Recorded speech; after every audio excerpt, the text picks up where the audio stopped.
There's Scarlett Johansson as leader. It does have a nice ring to it. Scarlett brings Scarlett to the role. She is strong, and she's tough.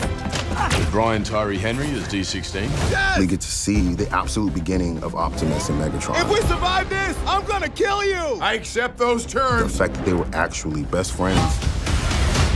Keegan-Michael Key plays B. Yes! Every Transformer has an origin. Transformers 1 is the untold origin story of Optimus Prime and Megatron, better known as sworn enemies, but once were friends bonded like brothers who changed the fate of Cybertron forever. Yeah, it was one of the first questions I had for Josh was, am I trying to, mimic sort of Peter Cullen's voice, or are we doing a new thing and also a younger version and the origin story and so on? And that was the direction we headed in. And then the certain cadence and sort of rhythms that were so iconic from what Peter Cullen has done so well. In the first ever fully CG animated Transformers movie, Transformers 1 features a star-studded voice cast including Chris Hemsworth, Brian Tyree Henry, Scarlett Johansson, Keegan-Michael Key, Stephen Buscemi, along with Lawrence Fishburne and John Hamm. Something's coming. Something we've never seen before. What intrigued me was the origin story. And to be voicing Optimus Prime is another level. He begins as Orion Pax, as a worker in the mines. This is his journey to becoming the all-powerful, all-knowing Optimus Prime. Today we're going into the characters who star and voice in the film. This is going to be a version of Cybertron like we've never seen before on screen because, in a sense, it's kind of like up and running and everything is okay. So can you each tell me a specific detail of day-to-day life there that kind of caught your eye that you think is really cool? I love that they take the subway, I love that the bots have to go to work. And what it was like to prepare for this film. You get to see all these characters be elevated in a completely different way than we've seen them before. Which was a lot of fun. Holy Primus. That was awesome! As this cast says in the moments already seen, it is important to do justice to these characters after all these years since the first. It was so exciting to be a part of something that was completely fresh and an origin story. I got to collaborate obviously with my good friend Chris Hemsworth, and he sort of like pulled me into. He was like, "Come on, let's do this together." And I think also to be a part of something that felt like an introduction to a new generation too. Scarlett Johansson once again joins her good friend Chris Hemsworth on this project as they had worked a long time together in the Marvel Universe, teaming up for a voice role. She goes into her character and what she stands for. And I think she's a character that has a lot of integrity. She's a born leader. She's kind of a type A personality who is a little bit of a control freak, but she's like very efficient and responsible and a little tightly wound. That's how I would describe her. And speaking of Chris Hemsworth, recently he has constantly been credited for his voice work on the film in recent reviews coming out. The character I play is Orion Pax, who some may know is the individual who becomes Optimus Prime. Feels fantastic to be officially part of the Transformers franchise. I, like many of my friends, grew up playing with Transformers, watching the cartoons, big fan of the films, so to be involved in the animation space is incredible. To be voicing Optimus Prime is another level again. Hemsworth voicing Optimus Prime instead of Cullen in Transformers 1 is a significant departure that made some fans skeptical about the upcoming film, especially since Cullen has voiced the character in animation before. At the end of the day, it didn't seem that much of a negative impact. I've done a lot of action films in the live action space, but this is the first time in the animation world, and I've got to say it actually takes a lot more physicality and effort than I first assumed. I thought I'd just be sitting in a chair reading lines. Key, who voices Bumblebee, shares his excitement about giving the character his voice back. The most thrilling part for me was portraying Bumblebee with his own voice, something we haven't really seen, Key said. So I think that he decides this is the world I'm going to live in. I'm going to make it as positive as I possibly can. And that's what he does. And in fact, he even has 4 friends that live with him in the lower recesses of the city. But the thing about his friends is that he made them.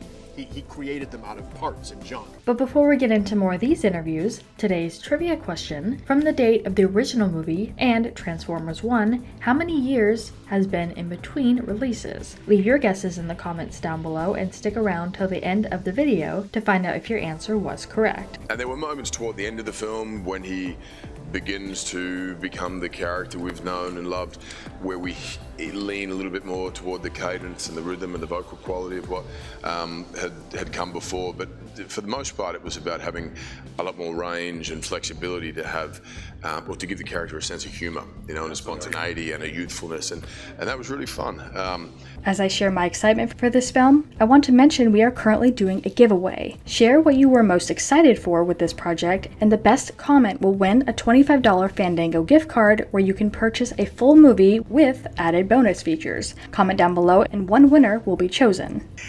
So I felt like Josh and I had a very collaborative relationship, and this is we've worked together before, and we had a wonderful time. We were doing Toy Story 4, and he allows you to improvise, he allows you to ad-lib, he allows you to make adjustments, and it was a very liberating experience. Yeah. But so yeah, it was nice that, you know, he also gets to have a voice. My original connection to him was from the 1984 cartoon where he always spoke. Having Bumblebee vocalize his emotions adds a hopeful and kindred connection with Optimus Prime, and I think fans will love seeing that return. The cast was one of the reasons I said yes. It was absolutely top notch. And when you think of like a kind of a positive, optimistic, warm, but also an alpha male at the same time, Chris Hemsworth comes to mind. D16, who is played by Brian Tyree Henry, goes on to share his excitement just being attached to this project at all. I am Brian Tyree Henry, and I play D16, who becomes Megatron. It still doesn't truly feel like it happened, and that I'll be a part of the pantheon that is Transformers as one of the greatest, you know, arch nemesis of all time. In April 2020, it was reported that former Pixar animator and filmmaker Josh Cooley had been hired to direct the film and was overseeing the script by Bear and Ferrari. When we were designing the characters into 3D, the thing that was important to me was that it felt believable. We weren't going for super realistic, like the live action ones, which have to feel that way because you're in a real world. We have an opportunity to do something totally different with this film. Being on Cybertron, which is all made of metal, and in space, no humans, so... The relationship between Optimus Prime and Megatron and the tragedy of their falling out is the emotional core of the film. For Cooley, it was important to show that Megatron was not just a villain. And all the little details that were so much fun to design into the character. Then as they get their cogs, they're able to transform for the first time, and so they're it's almost like they're being reborn. And so their paint is brand new, and the fact that their vehicles now is brand new. So now they just have this look to them, this sheen, and the light hits them differently. He wanted people who had no knowledge of Transformers to come into this film and not be able to immediately pick up who was going to be good or bad. With B, we've always seen Bumblebee as in the live action films as a silent character, kind of like Charlie Chaplin-esque. And we went the opposite direction. He hasn't lost his voice yet, so we made him extremely talkative, and he never stops talking. And the perfect person to pair him up with is Alita, who doesn't take any guff from anybody. Rob Coleman served as animation supervisor, and Fraser Churchill served as VFX supervisor. It needed to have something that just felt different from what we've seen. In fact, I think Transformers 1 takes place millions of years before Earth even exists. So we are early on the timeline for Transformers, and earlier than we've ever seen on screen before. He has delivered a film that feels cut from the same cloth as the early live-action Michael Bay movies, while offering a story that's the Transformers equivalent of a biblical epic inspired by movies like Ben-Hur and the Ten Commandments. The first step along the way is to get your head wrapped around the story, and in this case, it began in November of 2021 when I had my first conversations with Josh Cooley, and he presented the origin story that we see now, and it's about two brothers. And as far as the answer to our trivia question, Transformers 1 is the first theatrical animated movie in 38 years since the original movie, The Transformers, the movie, in 1986. For the action scenes in particular in our film, I was jumping around and having to throw punches and make noise and kind of, you know, exert a fair amount of energy to give what was going to be heard on screen something very specific and something that had the same energy that the character that you were seeing, the animation character, was also giving off. But we wanted to turn this around to you guys. What do you think about all this, and have you seen the new film yet? Let us know what your thoughts are in the comments down below. Make sure you're subscribed with notifications on for more videos just like this. That's it for today though. We'll see you all next time with a brand new video. Bye guys. In animation, we're always talking about the text, and that's what's written or said by the voice actors, and then the subtext. What are they thinking inside their head? How are they feeling about any particular scene they're in, or do they believe in what the other character is saying? In my early discussions with Josh, it was really important that we lean into the subtext. That's why he wanted the faces designed the way they were.